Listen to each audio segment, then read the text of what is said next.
Hey, this is Tyler with Ready Man. Today we're going to do friction fire with a hand drill, so stay tuned.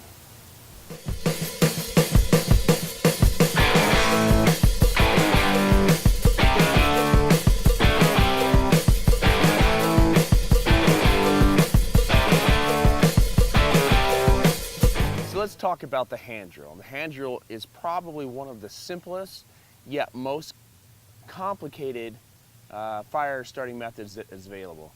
The reason it's the simplest is because essentially it just takes two things, a stick or a spindle and a hearth board.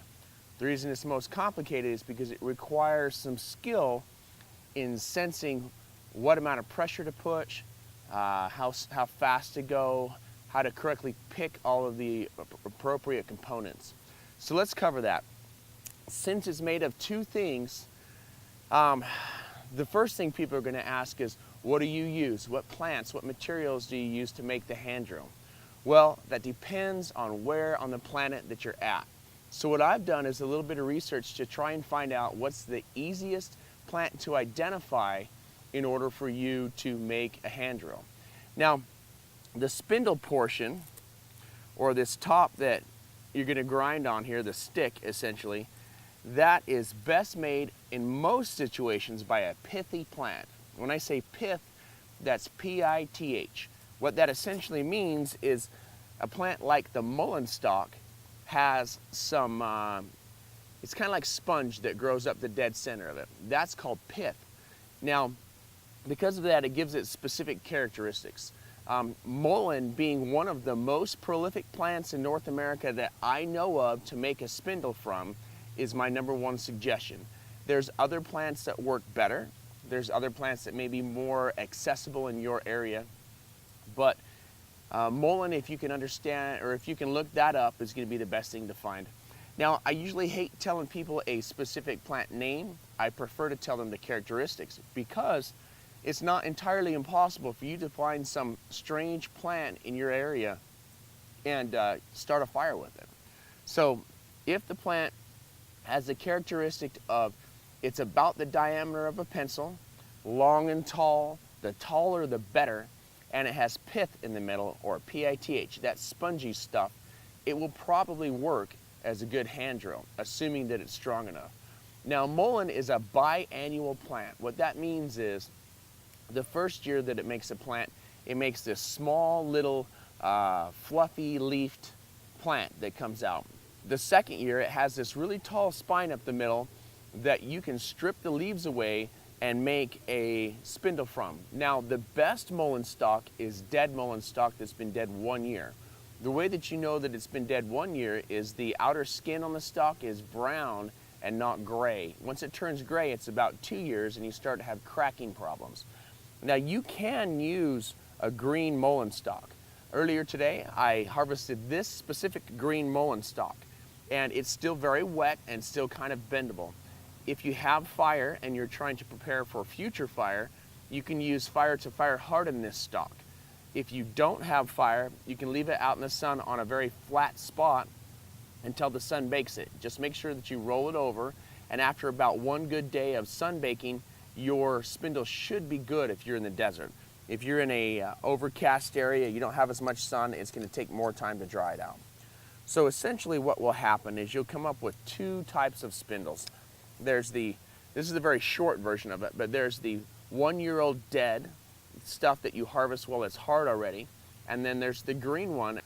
So I harvested this one earlier today. It's still got its fuzz on it, and of course I will take that fuzz off because it inhibits its ability to create fire. So basically just use the back of your knife, grind that fuzz off, you'll eventually get that slickness, and then as it dries, you'll be able to take the rest of it off. This is a hardened one that I have let sit in the sun. I actually dusted it with a lighter to kind of fire harden it because I didn't have a fire at the time. But if you're going to use green stalks, you have to harden them. So they'll go from this spongy, soft, freshly cut stuff to that nice, hard, rigid stuff. These make great spindles, but ideally, you want the 1 year or older, preferably only 1 year really, spindle that looks like this. Now this is a very, very used spindle. This was about double the length when I started using it, and I've just busted and chopped stuff off as I've used it. Also, that brown on the outside, okay? That brown on the outside, that is actually pine pitch. I put a lot of pine pitch on there to give it grip. So don't get confused and think that it's going to look like this when you pull it straight from the ground. Mullein being very prolific, again, I think that's one of the best things that you can use. However, there are certain places where you don't run into mullein. In those places, one of the other really good ones I found to use is called goldenrod. If you can find some goldenrod, especially in August, so that you can drop the seeds off, and it gives the plant the availability. It gives the plant the availability to grow again next year, and then you can continue harvest. So if you can find goldenrod, it's very rigid, very long, very straight. The attributes of the spindle that you want are rigid, long, and straight. Long because it gives you more time that you can go down that shaft to create friction under pressure, and straight for obvious reasons. You don't want it to wobble around as you're using it. And then rigid. Sometimes you can make hearth or spindles out of stuff like cattail and other less stable stuff. The problem is you can't add as much pressure to them or you end up breaking them. So just because you can doesn't mean that it's ideal. But goldenrod and yucca and mullein are, in my opinion, the easiest ones to use, okay? So talking about yucca real quick. Yucca is a plant. Now there's YUCCA and YUCA. Don't confuse the yucca that you eat in South America with the yucca that grows in North America, because it will make you sick. The stuff that we have in southern Utah grows to giant sizes. A piece of yucca that I have here, or sodal, which is another yucca-looking plant, make excellent hand drills, spindles, and hearth boards. So this one, we took the bottom of this yucca plant and split it in half, and the top of it we chopped off to make one solid hand drill. Now this isn't a perfect hand drill because it's really thick on the bottom, but because it's made from yucca, which is a very light plant, kind of like a giant grass, it ignites very quickly, so that compensates for the fact that it's not small. Now the reason that we want it to be small is because that creates more pressure in a smaller area, which gives us more friction. With more friction, we have fire faster. So we want it to be small in diameter, but we want it to be tall in length. So let's talk a little bit about the hearth board.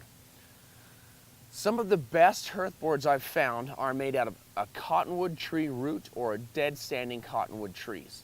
Now that doesn't mean that you have to always use cottonwood. Some of the other best ones I've used are sagebrush, really rotten roots of any kind. So what you need to look for is chewed up bark. If you can find a tree with that gnarly looking bark, and then you can do the thumbnail test where you push your thumbnail on it and it leaves a mark, that will make a good hearth board. The key is to make sure that it is dead, gray, and standing, just like your firewood. What I mean by that is either it's busted off and it's hanging in a tree and it's been there for a season, or it's just standing and it's obviously dead with all of its branches coming off and gray. That way you know the sun and everything has cooked it for a full season, and it will make a really good hearth board. The enemy to friction fire is water. If you have any kind of green material in your kit, you're not going to get a fire. You will always get a fire if you have the right type of kit. But if you have water, no matter what, you'll have to burn through that water before you can start creating enough heat to create your pith. And sometimes we just haven't got that kind of energy. It's not in us. So let's talk about the creation of a hearth board. When you make your hearth board, you're just basically chopping it down into a little 2x4. All you have to do is just trim it down until you've got something that's about as thick as half the distance between your thumb knuckle and your thumb tip.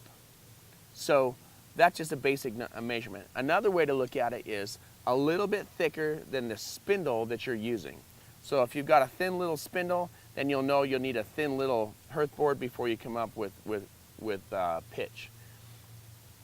If your hearth board's too thin and soft, you'll burn through it faster than you can make the pith. If it's too thick, it'll take you a really long time before your pile gets high enough to start compacting and turning into an ember.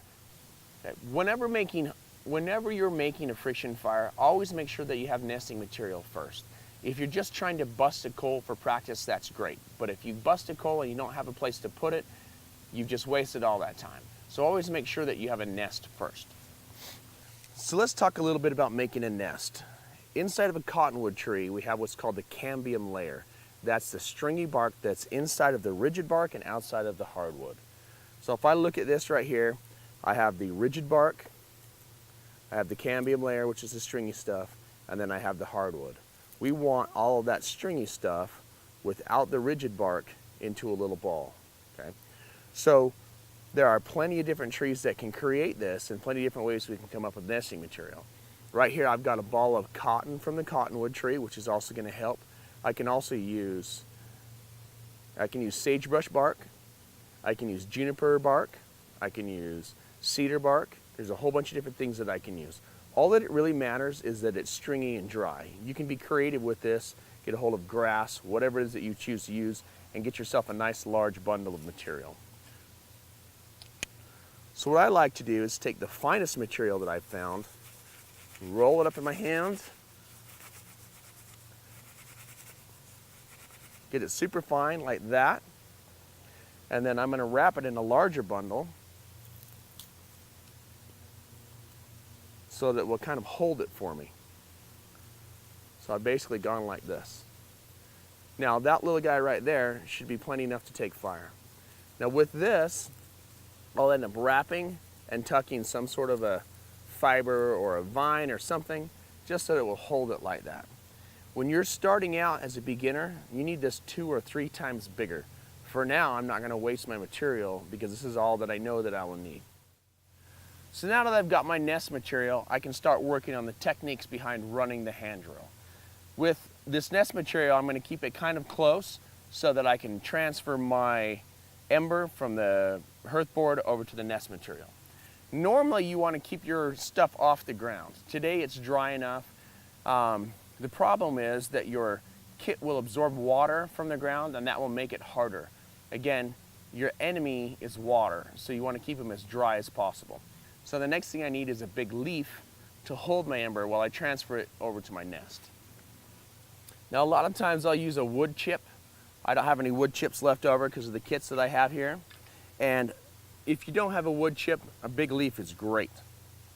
Now the next thing that you're going to want to do is your grinding process. So I'll just use this guy right here, any of them will work.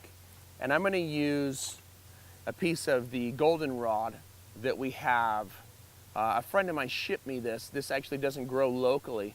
Usually I use the Mullen spindles, but I'm kind of running small on those. So with this goldenrod, the first thing I want to do is a grinding. Unlike a bow drill, the pith or usually the pithy parts, you don't want to put them to a point. Otherwise, what's going to happen is they're so soft they won't grind a hole. So when you're starting a hole in a hearth board with a hand drill, you want to measure in about the distance of the spindle in and then drop your hole there. So if I pick right about there and I've choked really high on my knife and then spin it in, right? That way I have my notch started. Now I have to kind of cut it in a circle until it gets wide enough that it can handle the diameter of my spindle. So just kind of grind and turn it in a little bit. All the time being incredibly careful not to cut my fingers open. Once I've got that, the next thing that I'm going to do is test it. And it is big enough that it will hold it without wobbling outside of the hole.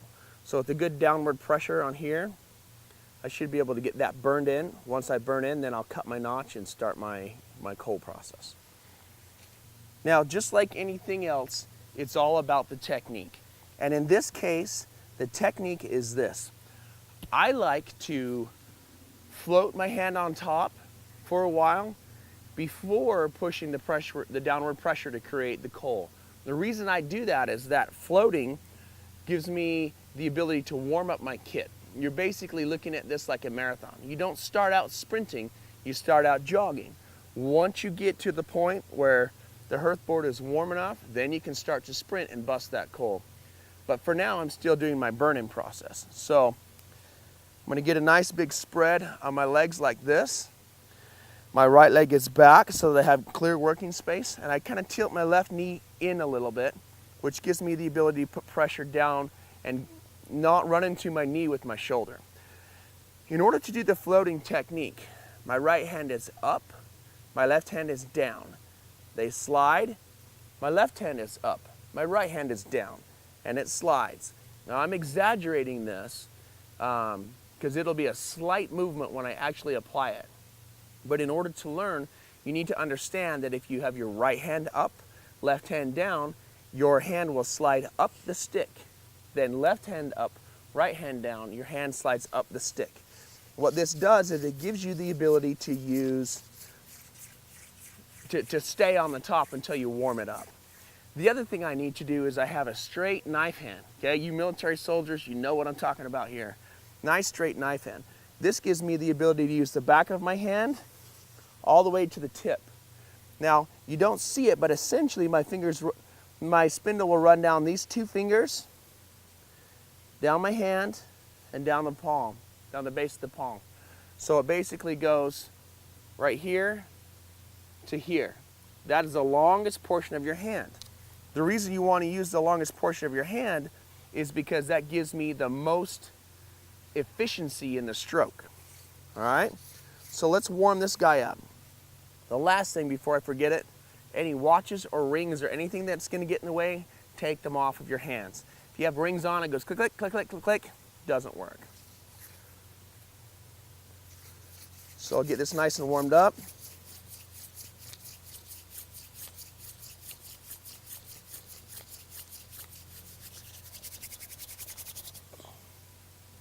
Okay, and there's my burning process. Now, one of the biggest problems with this is having enough grip on your spindle so that you don't slide and slip all over the place. What I like to use is pitch. I have some pine pitch right here on the tip of this spindle, and I brought some in a bag that I'm going to put on my hands. If you don't have pitch, you just spit on your hands, and that gives you a little bit more grip. So here's my bag of pitch.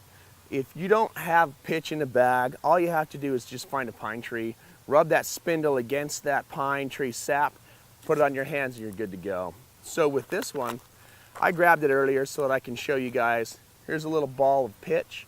I'm basically going to put that in my hands, rub it until it heats up, and then as that heats up, it's going to start to stick to my fingers. Another thing that you can do if you're not pulling it straight from the tree is to grab your spindle and just rub this up and down the tip of the spindle. And you don't need it on the whole thing, because as your spindle shortens, this is going to get in the road. And when you've got a spindle that's so short that there's pitch that's reaching the hearth board, it ends up getting gooey and turning wet, and it doesn't ignite, it just kind of melts and messes up your pile. So be sure only to put pitch on the tip of the spindle. So now that I've done my burning process, I need to cut a template for my notch. So what I'm going to do, and I usually do this on the ground, but I'm getting up nice and close so you can see this, is I cut a notch here, and I cut a notch here, so that it ends up being 1/8 of a pie just short of the center. So if you remember, 1/8 of a pie just short of the center. Then I'm also going to cut a notch here, and a notch here. Put my hands out of the road. Now I know where to cut. So as I rock in there, that'll help me to take these little chunks out. And they'll eventually come out kind of like you're hatching a tree down. You get those little chunks. Now let me go ahead and put this on the ground and finish cutting that, and we'll bust our coal.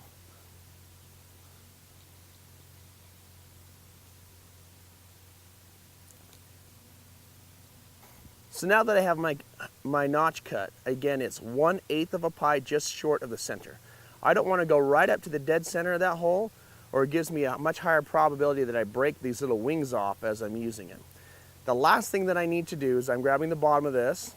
I'm going to cut it down this side, and cut it down this side to kind of give me a little bit of a pocket for that extra coal to build up in. Once I've done that, it's time to bust a coal.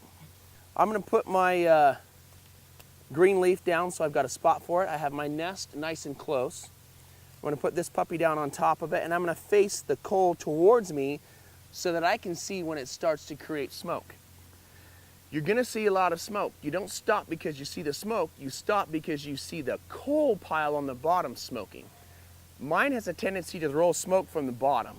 Once you start seeing smoke coming off the bottom of the coal pile, you know that it's good enough that you can pull it away. But even then, if that coal pile is small, build up more coal so that your ember will be larger. That gives you more time once you transfer it to the nest in order to create flame. So I've got some pitch in my hands, a little bit on the goldenrod spindle. I'm going to put it in the socket. Once I add this to it, it's really important never to pull it out again because that introduces cold air and cools the process down. I put it about the arch of my foot, about 1 inch away. So once I've got that, I have to warm up the hearth board first. So I'm going to be just kind of chill. Breathe nice and deep and easy. And I'm going to warm this hearth board up. And as this gets warmer, it's going to start to change color, or I'll see little wisps of smoke. So once I start to see a little bit of smoke, I know that it's warm enough that I can start busting my coal. And I'm going to do a little more downward pressure, kind of float it. And I found that the hand drill is more about pressure if you have the full length of your hand than it is about speed. So as long as you keep some good solid down pressure, see, I'm starting to get smoke. As long as you keep a good solid down pressure, you should be able to go. So I'm going to speed it up a little bit, get some good solid down pressure. Oh, let it out of there. Warm it up again.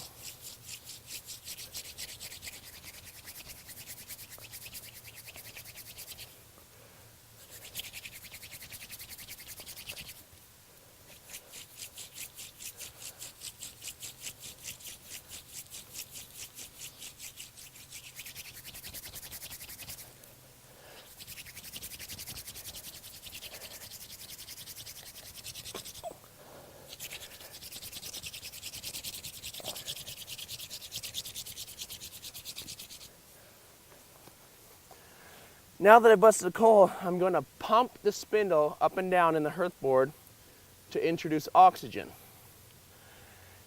Then I'm going to slowly pull it away, tap all that extra dust onto the coal pile because it's useful, and I'm going to let it breathe. Do not blow on it with your lungs in this process or you'll kill it. Once it's at this size, I breathe, get my air back, fan it with my hand until the coal grows a little bit, and as soon as I see that the majority of the pile of stuff I've got here turns into a coal, then I can introduce it to my nest. Kind of make me a little pocket.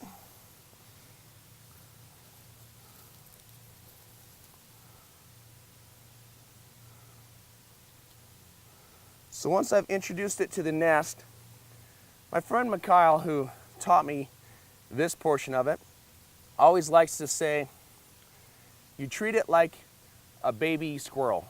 You got to hold it tight enough that it doesn't get away and loose enough that you don't kill it. So a lot of people like to blow right here, but what I like to do to introduce oxygen is just to fly it around, okay? So if we think of what is a fire made out of, it's 3 things: heat, oxygen, and fuel. My friction just created the heat, the oxygen in the air is feeding it, and the nesting bundle itself is the fuel. As you can see, it's growing, so I'm going to speed up the process, and there's my flame. All right? Now what I'll do is introduce this to the fire. the fire lay, because it is a fire. All right, I'm gonna go throw this in the water.